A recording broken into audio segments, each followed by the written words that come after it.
All right. So after talking about potential energy and kinetic energy, of course, there are more energy. I want to talk about the energy conservation. Okay. So now let's say we just consider a system, not all the system, but just this specific system. If we consider a system where only gravitational force does the work, and then when we apply work energy theorem to the gravitational force, then you will get a very beautiful equation we call energy conservation. Okay, so what does that mean? For example, in the example, for example, here, when I put an object here, this object will naturally want to come down, right? And if this object naturally want to come down, you can see the only force is acting on this object to pulling it downward is a gravitational force, right? There's no other push force.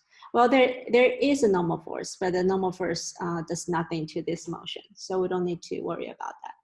But gravitational force does try to pull it down. So if we try to do the work energy theorem, the net work here is basically the work due to the gravity, right? Because we have only one force. And we know the net work is the change in potential. And this work is totally coming from gravity. So which is the negative change in potential energy. Sorry, the first one is change in kinetic energy. And the second one is the negative change in potential energy. So now I can equate these two equations and rearrange them such that all the initial are put in the left-hand side and all the final are put in the right-hand side. Then you will get this equation. So let's look at what does this equation tell us. This equation is telling me that in the initial state, so this object has some potential energy and some kinetic energy. But the sum of that energy will be the same as the final energy. So maybe I have more potential energy to start with and have more kinetic energy to end with. But nonetheless, the total energy in the system during this process, it's conserved. Like the energy doesn't disappear, it just transfers from potential energy to kinetic energy or like the other way. So this is what we call energy conservation. And energy conservation is really like one of the most fundamental ideas in the nature. It's even much more fundamental than Newton's law, even though we kind of sort of derive it from there. But this one is actually has a more, it actually comes more naturally if you think about it. I'm gonna use this example to show you here. So you see my object here, if I just let go, it's gonna come down, right? And on the top here, it has some potential energy.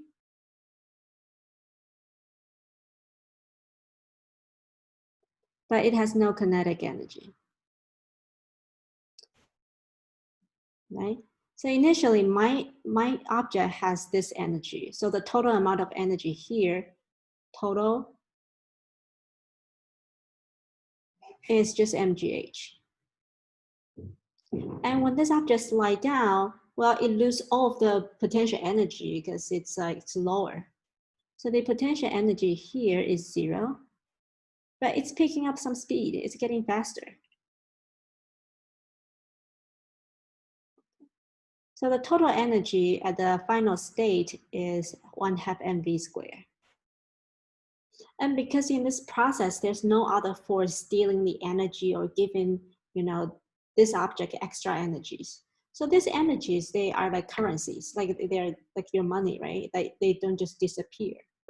So the energy to start with and the energy you end with should be the same. And you can see this idea is like so useful to help you. It can help you to revisit all of interesting kinetic or dynamic problem before.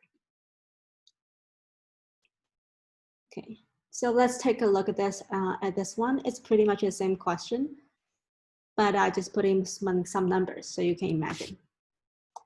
Now I have a, so say I have a block which is running fast with a speed of 3 meters per second. And now it sees a wedge, so it's gonna slide up, but eventually it's gonna stop and then slide down. Okay. And now my question is, how far along the ramp does the block travel before turning around? So how far does it get to? Okay. Let's try to see this problem from energy conservation perspective. This guy, so I know this is my initial, this is what's happening before the whole movement, and this is my final state. And let's say the ground level has the height of 0. So my initial state, I have kinetic energy, 1/2 mv squared. I don't have potential energy. My final state, I have no kinetic energy because it stopped on the top, but it has potential energy. And because of energy conservation, we know the final energy would be mg equals to the initial energy. So it would be 1/2 mv squared equals to mgh, because this is a total energy. Initially, this is total energy at the final state. So now we can see that m doesn't matter because they cancel out. B is 3, and G is 9.8, and we want to find out H. So H is just B naught over V naught squared over 2G, which is this height. So eventually it will move up to this height, 0.46 meters. So almost like 50 centimeters high before turning around. Yeah. And from this height, if you want to further find the distance here on the ramp, you can use the trigonometry here. So you see the height is the opposite. D is hypotenuse. So that's sine 30. Okay. So the distance here is just the height, 0.46 divided by sine 30. Okay. So that will give you a number, and that will be how long, like how much distance it traveled. Traveled along the ramp.